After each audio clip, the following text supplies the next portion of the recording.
Good morning mga kabayan. Nandito po tayo ngayon sa Talamban, Cebu City na tayo bilong mga kabayan ha.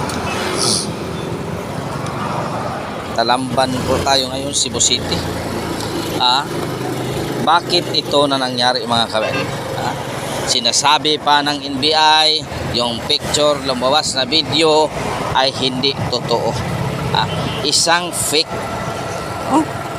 Talaga magsasabihin ninyo ay isang fake kasi administrasyon kayo. Sabihin mo nga na totoo. Baka bukas wala ka ng trabaho. Diba? Magko-comment tayo dyan mga kabayan ng pictures na lumabas sa mga internet ngayon. So by the way mga kabayan, kung hindi pa ka nakapasubscribe sa aking channel o pasubscribe na para na madagdagan ating mga subscriber mga kababayan. Palike at share ng ating video para maalam ng atong bayan ito.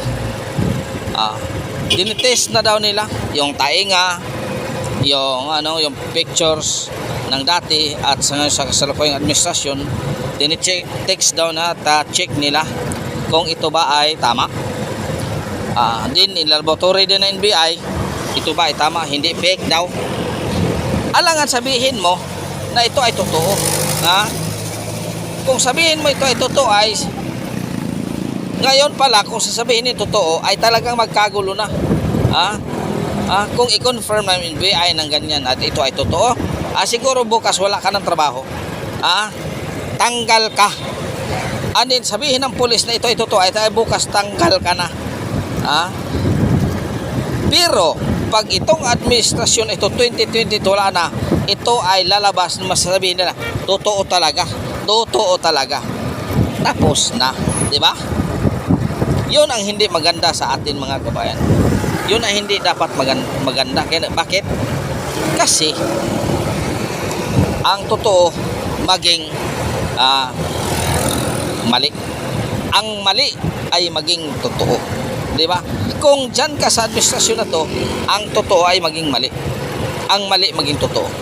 Tingnan mo kang Kibuloy. Di ba?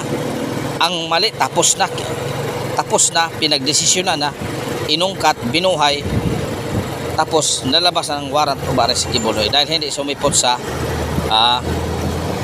hearing. Ngayon, sasabihin na lang sa picture, fake daw. Ito ay fake daw, isang fake daw na picture. Fake ba yan? Wala tayong magagawa dahil sila ang expert. Di ba mga kababayan? Wala tayong magawa dahil sila ang expert. Kasi kung dadalhin yan sa ibang bansa, sasabihin yan, ito ay totoo. So maraming salamat mga kabayan. Hanggang dito na lang po ang ating channel kasi magpahahangin ako lahat kasi walang pera pang bayad ng pahangin lang muna tayo. Tiis na lang mga kababayan, tiis na lang. Nako, buhay Pilipino mga kababayan. Ganon talaga ang mangyayari kapag mahirap. Pag mahirap, ganon talaga mangyayari mga kababayan. So hanggang na hinantay pa natin dito. So titis muna tayo. Kaya ngayon mga kababayan, ito ang nangyayari talaga. Pag check ng NBI, ito daw ay mali. Ito daw ay hindi totoo. Ito daw ay fake. Paano mo masabi na fake? Sabi ni Marlica, hindi lang isa nag-isend, 4 yan. 4 talaga yan. Ngayon, 4 yan, so marami pa. So maraming salamat mga kami. Hanggang dito na lang po. God is good all the time. God is good. Teaching your kanintanan mga kababayan.